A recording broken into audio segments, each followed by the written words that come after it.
Ryan's surprise was evident as he gazed at his friend Levi. "Are you serious?" he asked incredulously. "Do you really want to marry a country girl? You have 2 college degrees." Levi, with a warm smile, responded, "Why not? A high school diploma doesn't define a person's worth. Lucy is kind, hardworking, and an excellent cook. You don't need a college degree to build a loving family."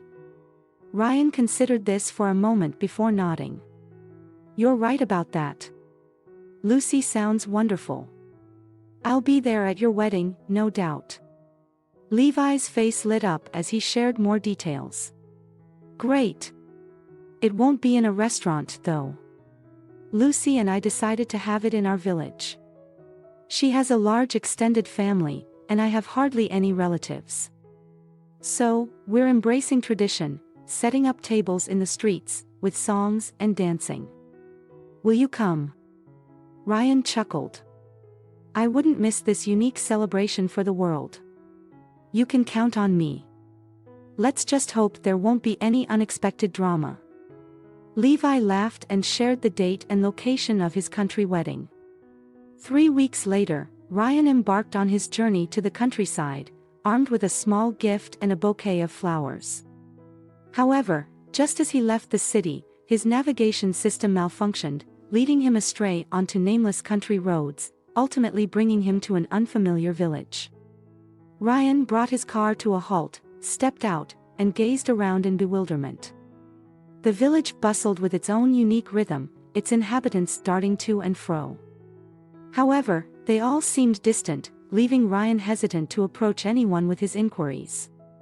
In a serendipitous moment, a young woman emerged from one of the quaint houses, a bucket of milk in her arms.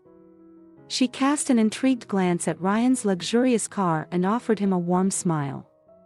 Setting the bucket down, she greeted him, "Hello there. Are you searching for someone? Perhaps I can assist you." Ryan regarded the woman with keen interest. She appeared to be around 25, maybe a touch older, possessing an elegant, statuesque beauty. Her posture exuded an effortless grace, and Ryan's momentary silence didn't escape her notice. In response, she arched a delicate black eyebrow, a hint of curiosity in her expression. Breaking the silence, Ryan explained, "Yes, I'm sorry.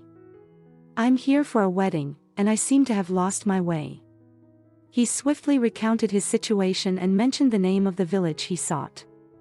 Her features softened with understanding as she replied, "Ah, I see. You must have missed the country road leading there. To get back on track, head back to the main crossroads and take a right turn. About 2 kilometers down that road, you'll find the village you're looking for." "Thank you very much," Ryan said with gratitude. He couldn't resist engaging further with this charming stranger. "May I ask your name?" The young woman introduced herself as Luna and expressed a desire to continue their conversation, but she had to hurry to the farm to feed the calves. "Do you work there as a milkmaid?" Ryan inquired, his curiosity piqued. Luna chuckled, shaking her head. "No, my mom is the milkmaid, and I just lend her a hand. By the way, do you remember the way? I really should get going." With effortless grace, she effortlessly lifted the full bucket and swiftly disappeared from view. Following Luna's directions, Ryan quickly regained his bearings and soon found himself immersed in the lively atmosphere of the village wedding. Levi greeted his friend with an enthusiastic smile. "Are you ready for an adventure? We're about to go and fetch the bride together, but in accordance with local tradition, we have to enter the houses we pass along the way, as if the groom is searching for his future spouse." Ryan raised an eyebrow in surprise. "I thought we were going by car." Levi chuckled and quipped, "Leave your city manners behind, my friend. I promised you an unforgettable adventure, and there's no way we're getting behind the wheel. You see, we'll be graciously offered drinks in every house we visit. To decline would be a slight to our hosts. Now, I can't indulge too much, as the groom holds a position of honor at the wedding, second only to the bride, of course. So, you'll have to take one for the team. Ryan was taken aback by this unexpected turn of events. As they made their way to the bride's house, they found themselves obliged to visit every yard on the route. Playful banter and jests unfolded at every stop. Some locals attempted to pair Ryan with older women, while others jokingly offered cows or goats instead of the bride. A few households playfully shooed them away with jests and pranks, but in each place, they were presented with shots of liquor, which the groom's friends were expected to consume. Their group expanded steadily, like a snowball rolling downhill, and by the time they reached the bride's residence, their numbers had swelled to approximately 50. Yet, the groom's and his friends' adventures were far from over. They still had the important task of purchasing the bride. Only after this customary ritual did the jubilant crowd flood into the bride's home, allowing the groom to finally lay eyes on his beloved. In just an hour, the bride and groom exchanged vows, sealing their union as husband and wife. Their wedding festivities spanned 2 joyous days. On the third day, like many other guests, Ryan recovered from the revelry and embarked on his journey back to town alongside Levi and his newlywed wife. 2 months slipped by, and Ryan's life gradually returned to its routine. He fondly recalled Levi's wedding, realizing he might never experience such an adventure again. His only regret was missing the chance to get to know Luna better. There was something about her that had captured his attention. She was unlike anyone he had encountered before. Ryan believed that his luck with relationships, especially with women, had been less than favorable, and he couldn't quite comprehend why. He was young, promising, financially stable, and had a clear vision of a prosperous future he diligently saved for to ensure a comfortable life for his family. He was willing to go to great lengths to provide for their needs and more. Ryan prided himself on his financial independence, a steadfast rule being that he never lent money to anyone and steered clear of borrowing himself. At times, this meant denying himself certain desires, but he held his self-sufficiency as a badge of honor. Ryan held a somewhat skeptical view of contemporary women. He often saw them as opportunistic, akin to predators, believing that they sought primarily material comforts and lavish gifts. What Ryan truly yearned for was a traditional family setup, a devoted, homely wife and a couple of beautiful children. He envisioned a partner who could craft delectable dishes, cherish cleanliness, and create a nurturing home environment that would entice him to return each day. Simultaneously, she should possess physical beauty, which Ryan considered a crucial element. Lately, in Ryan's daydreams, Luna perfectly embodied this ideal. The unpretentious daughter of a milkmaid, Luna appeared to possess all the domestic skills he desired, especially her culinary talents. Her beauty only added to her allure and fueled Ryan's aspirations. On several occasions, he contemplated visiting her in the village, only to be thwarted by the thought that she might already be married or in a relationship. Ryan found it difficult to believe that such a striking woman as Luna could have gone unnoticed by the men around her. However, circumstances didn't immediately permit him to visit her. Time passed, and he began to feel that his visit might be seen as odd. He soon found himself reminiscing about Luna with a sense of regret. Then, one fateful day, an unexpected incident turned Ryan's life upside down. It occurred during his evening commute back from work when his car nearly met with an accident. The vehicle began to sputter and stall, even as he pressed the gas pedal to the floor. The surrounding cars blared their horns in a frantic cacophony, with one nearly colliding with his own. Swiftly activating his hazard lights, Ryan managed to maneuver his vehicle to the side of the road. After regaining his composure, he called for a tow truck. Once his car was safely in the repair shop, Ryan decided to save some money by walking home, as he was only 2 blocks away. The most direct route took him through the park, and as twilight descended over the city, he strolled in contemplative silence, his thoughts drifting to the impending car repair costs. Suddenly, 3 shadowy figures materialized in front of him. "Hey, man, got a smoke?" one of the individuals rasped in a cold, demanding tone. "I don't smoke," Ryan replied, his response laced with defiance. Then how about giving us some money for a pack of cigarettes, grinned another guy. Why don't you just move along? Why stir up trouble? Ryan questioned, sensing that a confrontation was inevitable. I've been practicing karate since I was a kid, and I'm not one for pleasantries with my adversaries, Ryan asserted, realizing that a physical altercation was imminent. Acting on instinct, he threw the first punch, but within moments, he found himself sprawled on the pavement, shielding his head. The thugs proceeded to kick him like a soccer ball, and Ryan would have faced a grim ordeal if not for the sudden appearance of a woman who materialized out of nowhere, loudly declaring, "Leave him alone, you rascals. I'm calling the police." However, the woman's threat failed to deter the hooligans. Unfazed, she surged forward, brandishing her handbag and shouting for assistance. At this, the aggressors had a change of heart and hastily fled the scene. The young woman then leaned over to check on Ryan, her voice instantly recognizable to him. Through the hazy veil of his consciousness, he glimpsed a face that felt all too familiar, one he had seen countless times in his dreams. It was Luna. Ryan whispered, his voice barely audible, "Do you remember me? A few months ago, I was on my way to a wedding. My name is Ryan." Recognition flickered in Luna's eyes as she responded, "Oh, I remember you. But right now, you need to be patient. You should go to the hospital immediately. You might have a concussion." Ryan attempted to rise, but Luna firmly forbade him, stating, "You mustn't."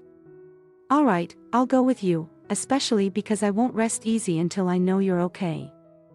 At the hospital, it became evident that Luna's concerns were justified, and Ryan had to spend some time under medical care.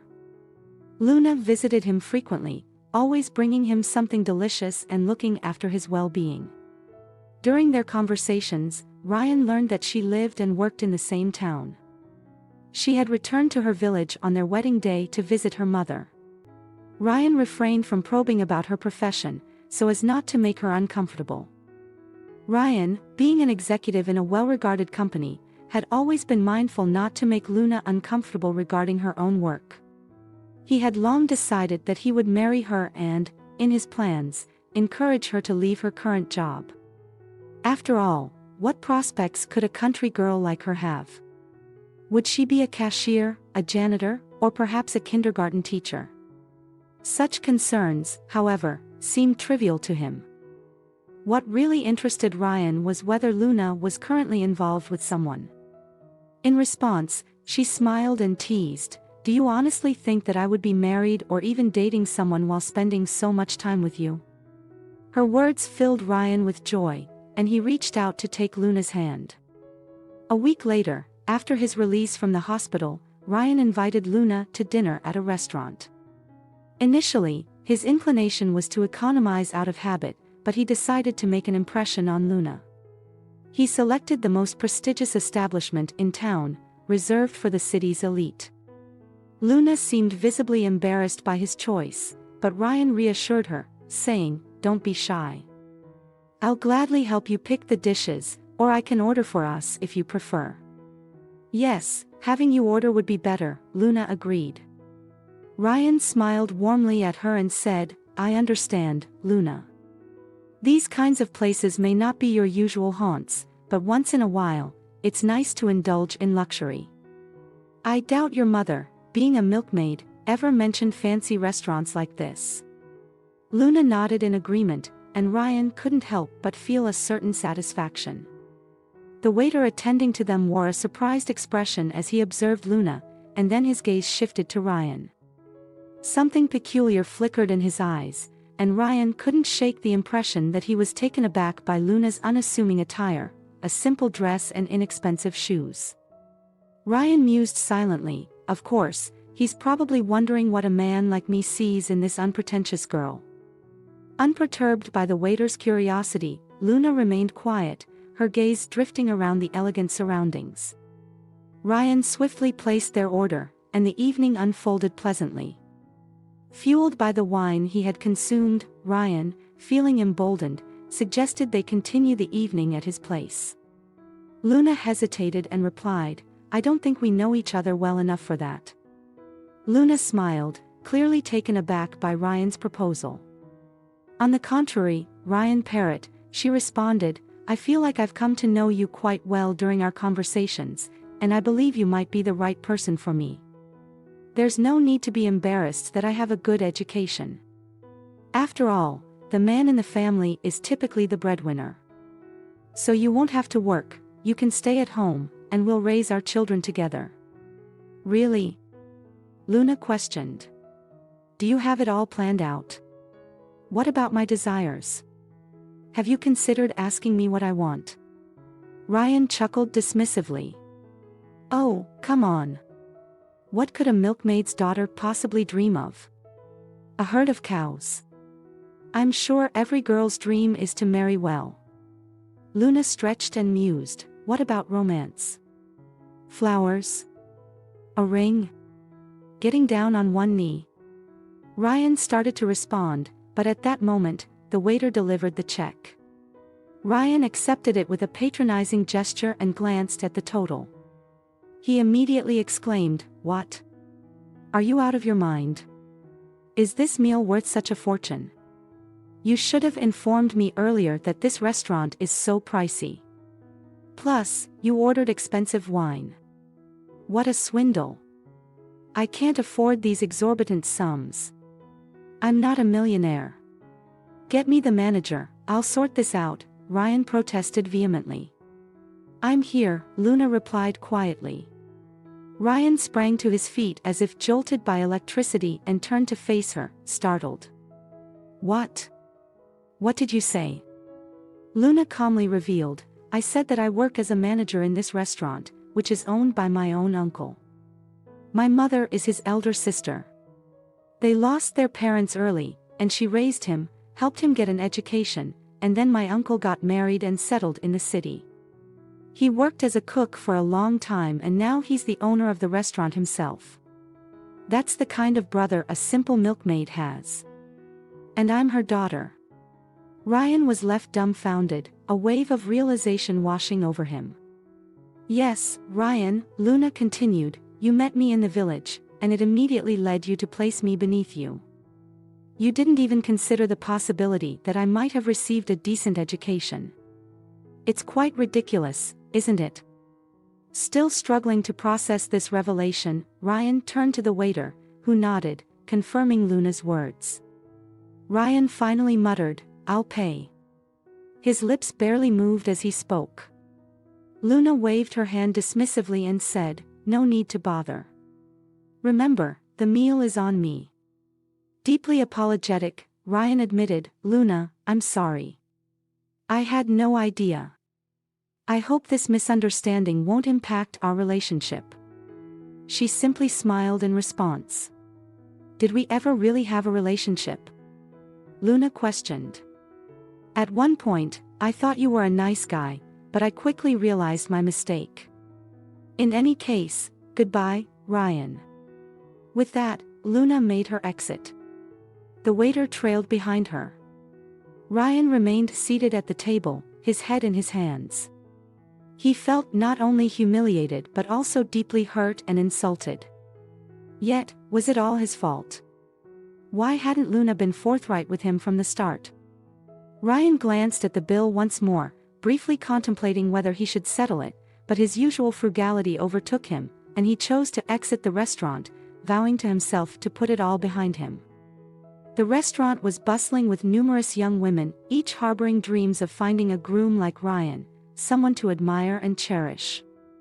Unbeknownst to him, Luna stood by the restaurant window, her gaze fixed on him, her expression tinged with mockery. She was convinced that someone like Ryan could never find true happiness.